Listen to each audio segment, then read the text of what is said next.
Extremely sorry for today as I am not going to be able to update Nifty daily levels on time.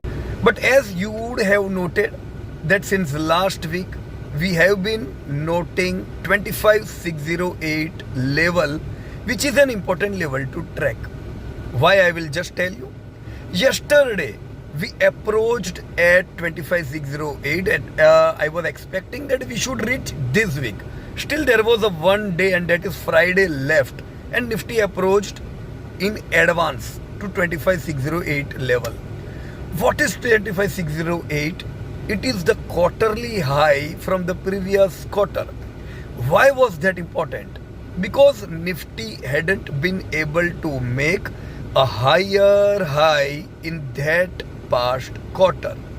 In fact, we were in a recovery mode after a sharp fall of 17% drop, 4533 Nifty points since last September. The last quarter was muted in the recovery. No new higher high. But this month, as new quarter starts, and if Nifty breaks that particular high 25608, we might see a new lifetime high on November 11th, right? So what should investor do?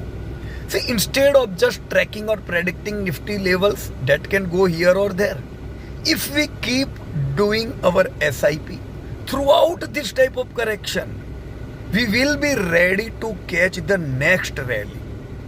So when market enters into the rally mode, we should do SIP in other assets. For example, we should do that time when markets gives the breakout. We can do SIP in gold, we can do SIP in fixed securities, REITs or wherever. Right now, equity is in correction. Initially, gold was in correction, so we were supposed to do the SIP there. Now, right now, as equity is in correction mode, we need to do SIP aggressively in equity. So those who only invest during rallies in any assets miss out very important thing of buying that particular asset cheap, right?